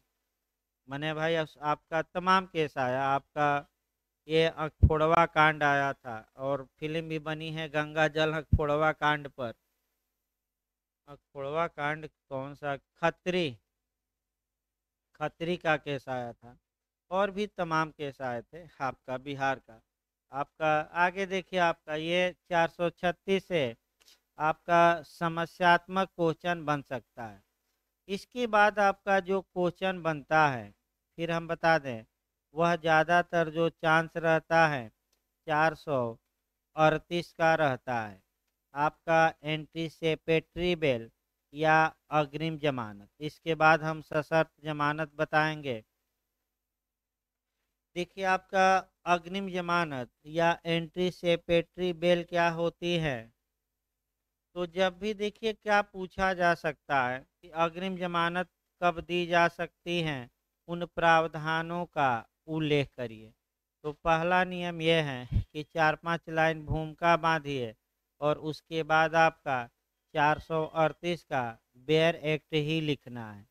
उसको आप अपनी भाषा में भी लिख सकते हैं, अगर आपको कठिन लगे तो थोड़ा आसान भाषा में करके उसका सार लिख सकते हैं। और आपका माने अग्रिम जमानत पर 2-3 केस भी देने पड़ेंगे। अब इसके बाद इसमें जो पूछा जाता है कि सामान्य जमानत और अग्रिम जमानत में अंतर, दो ही चीज पूछी जाती है अंतर। एक जमानती अपराध और अजमानती, कल हम बता चुके हैं। और आज हम बताएंगे कि सामान्य जमानत और अग्रिम जमानत।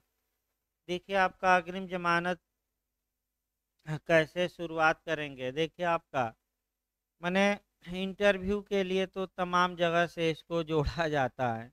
आपका एंटीसिपेटरी जहाँ जहाँ है, आपका जैसे कि कॉन्ट्रैक्ट में जोड़ा जाता है तो 39 सेक्शन से एंटीसिपेटरी ब्रीच ऑफ कॉन्ट्रैक्ट, यानी कि आपका माने संविदा के पालन के पूर्व ही संविदा का भंग कर दिया जाना।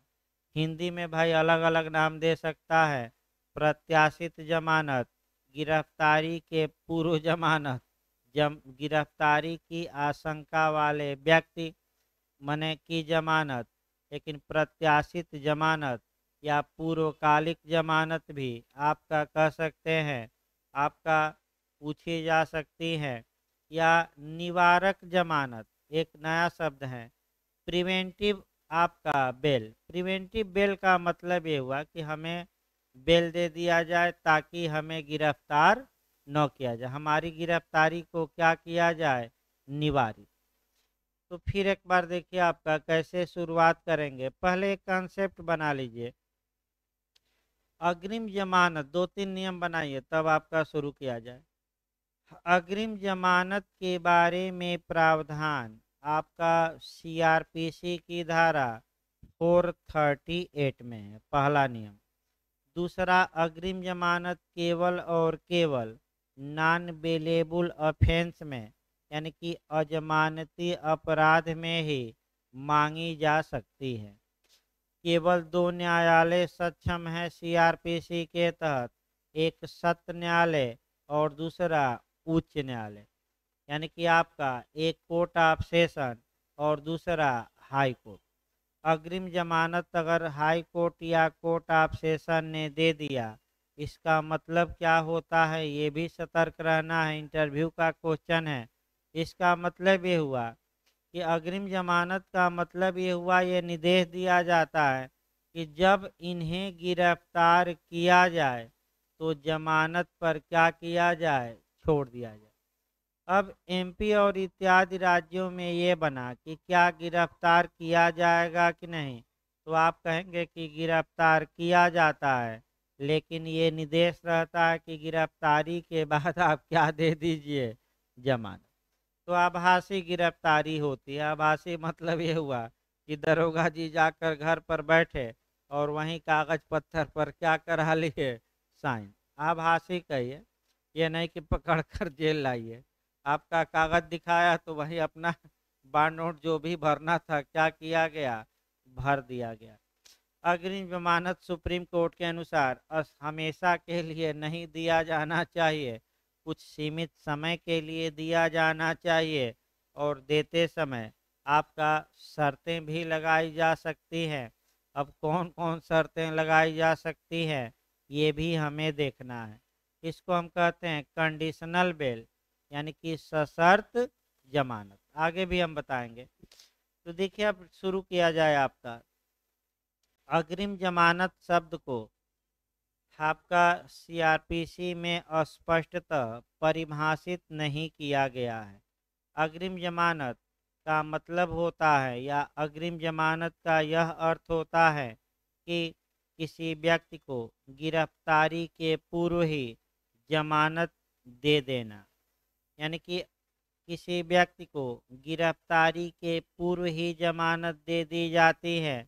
ऐसी स्थिति में यदि उस व्यक्ति को उस मामले में गिरफ्तार किया जाता है गिरफ्तार किया जाता है तो अन्य शर्तों की पूर्ति होने पर उसे तत्काल छोड़ दिया जाता है, यानी कि बांड वुंड भर दिया और प्रतिभू या जमानतदार दे दिया तो तत्काल उसे क्या कर दिया जाता है, रिहा। अग्रिम जमानत का उद्देश्य क्या है? ऐसे व्यक्तियों को हतोत्साहित करना जो अपनी व्यक्तिगत शत्रुता या दुर्भावना की संतुष्टि हेतु दंड विधि को अवांछनीय रूप से प्रयुक्त करना चाहते हैं, यानी कि दुर्भावनावश या अपने विरोधी को हतोत्साहित करने के लिए चलो इनको गिरफ्तार करके जेल भेजवा दिया जाए। तो समाज में ज़्यादातर आजकल यही हो भी रहा है। मैं हो क्या रहा है ये देखिए, हो ये रहा है कि आपका जो घर का पढ़ने वाला लड़का है थोड़ा तेज तर्रार है, जैसे ही कोई घटना होती है तो पहला एफआईआर में नाम असली अभियुक्त का नहीं उसी व्यक्ति को दिया जा रहा है जो पढ़ने वाला हो या घर को संभालने वाला हो, ताकि ये जेल चला जाए, इसका करियर बर्बाद हो जाए और तत्पश्चात हमारा काम क्या हो जाए, बन जाए। बहुत सी ऐसी घटनाएं हो रही हैं जहाँ की फर्जी आपका फंसा दिया जा रहा है कि इनका करियर क्या हो जाए, बर्बाद। तमाम आपका समस्याएं भी हैं भाई, बहुत खुलकर नहीं बताया जा सकता, एक हमारी भी सीमा है बताने की। लेकिन तमाम आपका ऐसे मुकदमे इस समय हो रहे हैं, इसमें कोई शक नहीं है। आपका ज़्यादातर मुकदमे कि लड़का पढ़ रहा है कहीं और उसका नाम दे दीजिए और क्या करिए, फंसा दीजिए।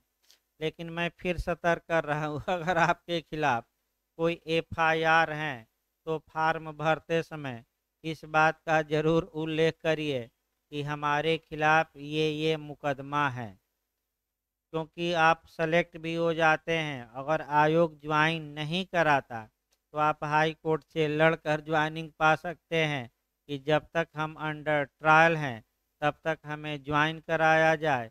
और वहीं लिखा जाता है कि राजनीतिक विद्वेषवश इत्यादि कारणों से हमारी करियर बर्बाद करने के लिए हमें फंसाया गया है। अगर न्यायालय हमें दोषी पाता है तो हमें नौकरी से क्या किया जाए, निकाल दिया है। तो हाई कोर्ट में लोग जाते हैं, वहाँ से रिलीफ पा जाते हैं। एक दो लोग एपीओ में भाई कोचिंग गए थे 2015 वाले बैच में, उनका हो भी गया था, लेकिन अब समस्या उनके साथ ये आ गई कि जब वह आयोग का इंटरव्यू देने गए तो वहाँ क्या आपके खिलाफ कोई एफआईआर है, तो उन्होंने फार्म भरते समय लिख दिया था कि हमारे खिलाफ कोई मुकदमा किसी थाने में कायम नहीं है। और बाद में जब वेरिफिकेशन में गया तो मुकदमा निकल आया एक, तो निकल आया तो ज्वाइनिंग नहीं कराया गया। सचिव तमाम जगह दौड़े। बस सरकार के अधिकारियों का ये कहना है कि जब आपके खिलाफ मुकदमा था तो आपने झूठ क्यों बोला, उसी समय बता देते कि हमारे खिलाफ क्या है मुकदमा। तो भाई आप झूठ बोल दिए, जब पहले ही झूठ बोल रहे हैं तो नौकरी में क्या करेंगे, तो ज्वाइन नहीं कराया। अब यह कि लखनऊ हाई कोर्ट में याचिका दायर किए हैं, अब क्या होगा क्या नहीं कौन जानता है। अब उनकी सीट वैकेंट मानकर दूसरे को ज्वाइन करा दिया गया। हाई कोर्ट ने ये भी नहीं कहा कि इनकी सीट वैकेंट रखी जाए। फिर कुछ लोगों का 2015 वाले में लास्ट में वेटिंग लिस्ट में निकला था, हमें लगता है कि पहले तीसरी बार निकला था मैंने, और 2-3 लोगों को फिर से ज्वाइनिंग कराई गई। तो भाई आप सतर्क रहिए, आप मुकदमा है तो एक बार लिख दीजिए, मैं फिर बता रहा हूँ, बाद में अपना हाई कोर्ट से लड़ भी लेंगे, और नहीं लिखेंगे तो वो भी आधार क्या हो जाएगा, समाप्त हो जाएगा। तो आइए अग्रिम जमानत देखा जाए। आइए अब बेयर एक्ट की भाषा, ये तो उद्देश्य लिख देंगे, अग्रिम जमानत क्या होती है। अब बेयर एक्ट की भाषा निकालिए 438। देखिए भाई एक एक शब्दों पर 438 निकाल लीजिए और एक एक शब्दों पर ध्यान दिया जाए। देखिए, गिरफ्तारी की आशंका करने वाले व्यक्ति की जमानत मंजूर करने के लिए निर्देश। प्री और इंटरव्यू में भी पूछा जाता है कि किसको सूचना दी जाएगी, एप्लीकेशन आया है और कितने दिन पहले, ये भी सतर्क रहना। देखिए कह करके पहला खंड, जब किसी व्यक्ति को यह विश्वास करने का कारण है कि हो सकता है कि उसको किसी अजमानती अपराध के किए जाने के अभियोग में गिरफ्तार किया जाए, तो वह इस धारा के अधीन निर्देश के लिए माने डायरेक्शन के लिए उच्च न्यायालय या सत्र न्यायालय को एप्लीकेशन दे सकता है, यानी कि आवेदन कर सकता है कि ऐसी गिरफ्तारी की स्थिति में उसको जमानत पर छोड़ दिया जाए, यानी कि जब उसे गिरफ्तार किया जाए तो जमानत पर उसे क्या किया जाए। तो यहीं पहले मैं बताया कि गिरफ्तार किया जाएगा, भले 1 सेकंड के लिए किया जाए, और फिर बांड वोंड भरने पर जमानत पर क्या किया जाएगा, ये ना कहेगा कि गिरफ्तार किया ही नहीं जाएगा। भले आभासी ही गिरफ्तारी सही, गिरफ्तारी होगी उसके बाद उसे क्या किया जाएगा, जमानत पर छोड़ दिया जाए। और उच्च न्यायालय अन्य बातों के साथ निम्नलिखित बातों को ध्यान में रखते हुए, यानी कि आपका अभियोग की प्रकृति और गंभीरता, आवेदक को पूर्वोत्तम जिसमें यह तथ्य भी कि क्या उसने किसी संज्ञेय अपराध की बाबत किसी न्यायालय द्वारा दोष सिद्धि मने पहले की जा चुकी है कि नहीं, न्याय से भागने की आवेदक की संभावना पर विचार करेगा, अभियोग के नेचर पर विचार कर लिया, पहले सजा पाया है कि नहीं यह व्यक्ति, इस पर विचार कर लिया, जहां आवेदक द्वारा उसे इस प्रकार गिरफ्तार करके क्षत पहुंचाने या अपमान करने के उद्देश्य से अभियोग लगाया गया है, उस पर कोर्ट ने विचार किया, और विचार करने के बाद या तो तत्काल आवेदन अस्वीकार करेगा या अग्रिम जमानत मंजूर करने के लिए अंतरिम आदेश देगा। या तो आवेदन डिसमिस हो गया या अग्रिम जमानत मंजूर करने के लिए इंटरिम आर्डर आपका न्यायालय ने क्या किया, दिया।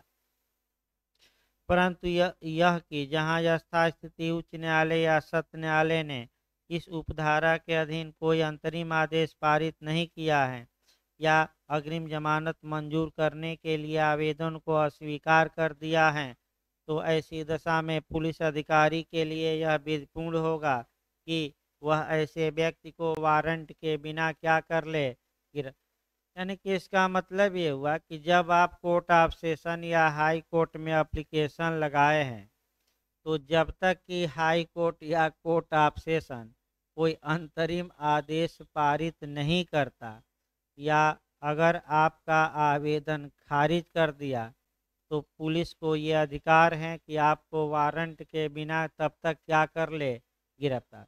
इसीलिए जब अग्रिम जमानत के लिए आवेदन दीजिए तो जब तक कि न्यायालय का कोई आदेश न आ जाए तब तक आप छुपे रहिए। अगर इस बीच पुलिस आपको गिरफ्तार कर ले तो अग्रिम जमानत का कोई मतलब नहीं है।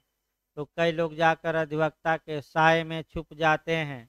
साय का मतलब कि ये हुआ कि अधिवक्ता के घर में जाकर क्या करते हैं, छुप जाते हैं।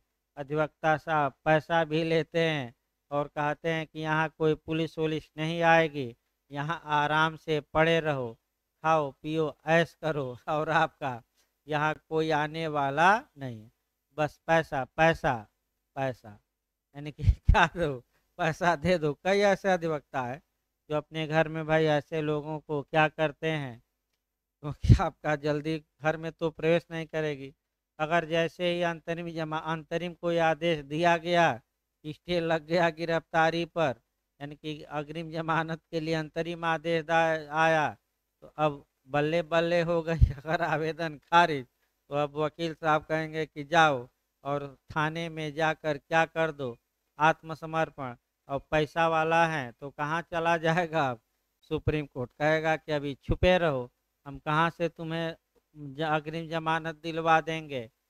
तो क्या सुप्रीम कोर्ट अग्रिम जमानत दे सकता है कि नहीं दे सकता है? अब आपका जवाब रहेगा किस धारा में, तो ये सीआरपीसी में नहीं है।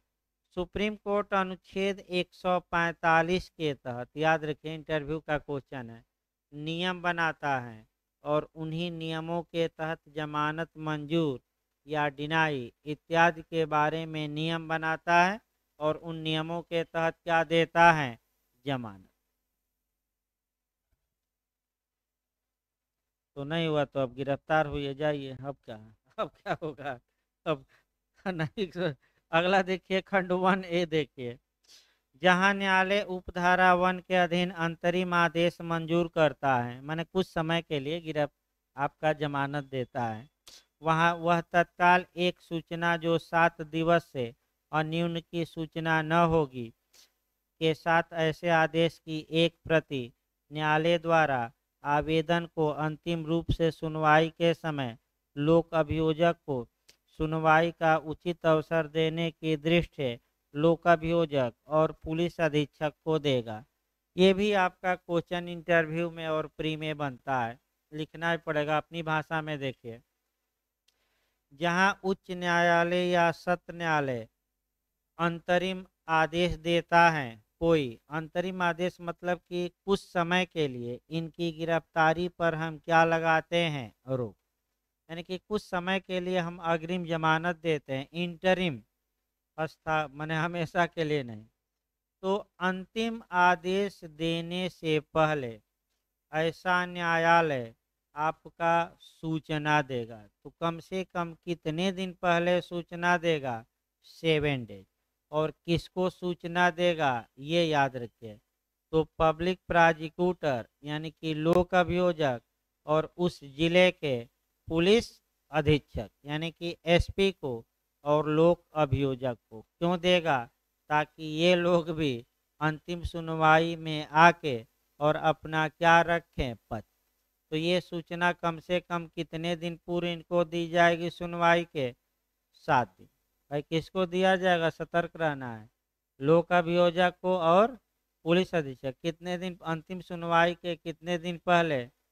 7 दिन, कम से कम 7 दिन। भाई वैसे सूचना 10 दिन 15 दिन 1 माह दे दिया जाता है, लेकिन कम से कम याद रखिए कितने दिन? 7 दिन। अगला देखिए 1B, अग्रिम जमानत चाहने वाले आवेदक की उपस्थिति, यदि लोक अभियोजक द्वारा इसके लिए आवेदन पर न्यायालय यह विचार करता है कि न्यायहित में ऐसी उपस्थिति आवश्यक है, तो न्यायालय द्वारा आवेदन की अंतिम सुनवाई और अंतिम आदेश पारित करते समय बाध्यकारी होगी। यानी कि जो व्यक्ति अग्रिम जमानत मांग रहा है, अगर लोक अभियोजक न्यायालय से मांग करता है कि अंतिम सुनवाई के समय ऐसे आवेदक को भी व्यक्तिगत रूप से कोर्ट में क्या रखा जाए? उपस्थित, तो न्यायालय आदेश दे सकता है कि आवेदक भी उस दिन आए जब अंतिम सुनवाई हो। तब आवेदक को आकर कोर्ट में क्या होना पड़ेगा? खड़ा होना पड़ेगा, और कोई उपाय नहीं है। अगला देखिए आपका खंड 2। खंड 2 ये बताता है कि जब अग्रिम जमानत दी जाती है तो सत्र न्यायालय या उच्च न्यायालय कुछ कंडीशन या शर्तें लगा सकता है, और उनमें आपका जिसके अंतर्गत निम्नलिखित शर्तें भी हैं। यानी कि 4 शर्तों का तो उल्लेख किया गया है, इसके अलावा अन्य शर्तें भी क्या कर सकता है? ये न्यायालय लगा सकता है। भाई ये शर्तें एब्सोल्यूट नहीं है, पूर्ण नहीं है। तो कौन कौन सी शर्त लगा सकता है? देखिए, यह शर्त कि ऐसा व्यक्ति पुलिस अधिकारी द्वारा पूछे जाने वाले प्रश्नों का उत्तर देने के लिए और जब अपेक्षित हो उपलब्ध होगा, मैंने पुलिस के समक्ष हाजिर हो और पुलिस जो पूछे उसका क्या करो? उत्तर दो। दूसरा, यह शर्त कि वह व्यक्ति आपका कह सकते हैं किसी गवाह को आपका न तो उत्प्रेरणा देगा, न धमकी देगा, न वचन देगा, न दिलवाएगा, यानी कि आपका कि ऐसे तथ्यों को प्रकट न करेगा वह। फिर यह शर्त लगा सकता है कि ऐसा व्यक्ति भारत के बाहर न्यायालय की परमिशन के बिना नहीं जाएगा, यानी कि भारत छोड़कर जाने पर क्या कर सकता है, रोक। और ऐसी अन्य शर्तें जो 437 के किस क्लास में दी गई हैं, 3 में। तो आपका क्वेश्चन एक अलग से बनता है, सशर्त जमानत क्या होती है, क्या जमानत देते समय किन किन शर्तें लगाई जा सकती हैं, उनका उल्लेख करिए। तो 2 कंडीशन आपको लिखना है, 437 का खंड 5 और 438 का कौन सा खंड 2। ये शर्तें सभी यहाँ दी गई हैं, कल हम बताएंगे, आज तो भाई मुश्किल है क्योंकि यहीं बड़ा बड़ा क्वेश्चन है। अगला देखिए आपका खंड 3, लास्ट में देखिए खंड 3 आपका, खंड 3 क्या कहता है, खंड 3 आपका जो हमने बताया वहीं आपका कि अग्रिम जमानत का मतलब ये हुआ कि उसे गिरफ्तार किया जाए तो जमानत दे दिया जाए। तो अगर मजिस्ट्रेट को लगता है कि गिरफ्तारी का वारंट जारी किया जाना चाहिए, अब तो इसे अग्रिम जमानत मिल गई है, तो कौन सा गिरफ्तारी का वारंट अब जारी किया जाएगा। तो गिरफ्तारी का वारंट 2 प्रकार का होता है, एक बेलेबुल, एक नॉन बेलेबुल। तो बताइए कौन सा वारंट अब जारी किया जाएगा, बेलेबुल, यानी कि जमानती वारंट मजिस्ट्रेट जारी करेंगे। जमानती वारंट का मतलब कि गिरफ्तार किया जाए और जमानतदार दे दे तो वहीं से क्या किया जाए, छोड़ दिया जाए। अब वही बात किस क्लास में लिखी गई है, 3 में। देखिए, यदि तत्पश्चात ऐसे व्यक्ति को ऐसे अभियोग पर पुलिस थाने के भार साधक अधिकारी द्वारा वारंट के बिना गिरफ्तार किया जाता है और वह या तो गिरफ्तारी के समय या वह ऐसे अधिकारी के अभिरक्षाधीन है, तब किसी समय जमानत देने के लिए तैयार हैं, तो उसे जमानत पर छोड़ दिया जाएगा। तो मैं पहले ही बताया कि अग्रिम जमानत का मतलब ये नहीं हुआ कि गिरफ्तार नहीं किया जाएगा, उसे गिरफ्तार किया जाएगा, लेकिन जैसे ही वो जमानत देने के लिए क्या हो गया, तैयार, वैसे ही उसे क्या किया जाएगा, जमानत पर अब क्या किया जाएगा, छोड़ दिया जाएगा। इसके बाद मजिस्ट्रेट वाला आता है, देखिए, तथा यदि ऐसे अपराध का संज्ञान करने वाला मजिस्ट्रेट यह विनिश्चय करता है कि उस व्यक्ति के विरुद्ध प्रथम बार ही वारंट जारी किया जाना चाहिए, तो आपका तो वह उपधारा 1 के अधीन न्यायालय के निर्देश के अनुरूप कौन सा वारंट जारी करेगा, जमानती। तो फिर एक बार एक लाइन लास्ट में बताइए, जमानती वारंट आपका सीआरपीसी की किस धारा में प्रावधानित है, 71, यानी कि जमानती वारंट की धारा में है 71। तो इस प्रकार केस एक दो कल बता देंगे आपका। कल जो चलेगा ये थोड़ा एक दो क्वेश्चन पढ़ा के पीछे वाला चैप्टर चला जाएगा, लिखवा जाएगा अभी एक दिन बाद, एक ही बार 4-5 क्वेश्चन हो जाए। देखिए आप पढ़ कर के आएंगे, आपका दंडादेश का पूछा नहीं जाता ज़्यादा, ये छोड़ दीजिए। आपका ये अध्याय 32 छोड़ दीजिएगा, ट्रांसफ़र भी कम चांस रहता है, ट्रांसफ़र भी अध्याय 31 भी छोड़ दीजिए। अध्याय 30 पढ़ाया जाएगा, निर्देश और पुनरीक्षण। इसमें आपका एक क्वेश्चन आपका बनने का चांस रहता है, मैंने पुनरीक्षण, निर्देश तो कम चांस रहता है, पुनरीक्षण क्या होता है, अपील और पुनरीक्षण में अंतर बताइए। जो क्वेश्चन बनता है पुनरीक्षण और अपील तथा पुनरीक्षण में अंतर, यानी कि अध्याय 30 प्री में भी पूछा गया था कि निर्देश और पुनरीक्षण सीआरपीसी के किस अध्याय में है। कई लोग अध्याय वाइज गलती कर दिए थे, तो अध्याय 30 में है। तो कल इसको बताया जाएगा भाई। कल सुबह वहीं आपका आईपीसी चलेगी और फिर आपका देखते हैं, अगर आईपीसी के बाद समय मिला तो एविडेंस उठाएंगे। भाई आपका प्रयास करेंगे कि सीआरपीसी दोनों टाइम शाम को चले ताकि स्पीड में रहे सीआरपीसी। और आपका सुबह आईपीसी और एविडेंस। तो भाई सुबह आपका आईपीसी और एविडेंस दोनों लेकर आइएगा। तो आईपीसी में आपका मानहानि लोग कह रहे हैं, एक चैप्टर इधर बचा है, एक दो चैप्टर देखते हैं। आईपीसी लेकर आइए। और आपका एविडेंस, तो जो एविडेंस में तो आपका एविडेंस में यहाँ से शुरू किया जाएगा भाई। आपका अध्याय यहाँ धारा 56 से शुरू करते हैं, 56 से लेकर और आपका 100 तक पढ़ाएंगे। उसके बाद आपका 5 से लेकर 55 तक, क्योंकि बिहार उहार में आपका 56 से भी 57 से क्वेश्चन आया है। इधर 57 से आता है, फिर 59 60 से 61 62 63 64 65। इसके बाद फिर छोड़ना रहता है, फिर उपधारणा से आता है। मान के चलिए 1 2 3 4, अगर 5 6 क्वेश्चन बता दिया जाए तो हमें लगता है कि इधर आपका 56 से लेकर 90 तक समाप्त हो जाएगा 5 क्वेश्चन में, 6 क्वेश्चन में। तो कल लेकर आइए। आपका सुबह वही 9 बजे से चलेगा भाई। और रेगुलर क्लास आपका सोमवार से अभी चलेगा, जो रेगुलर चलता है।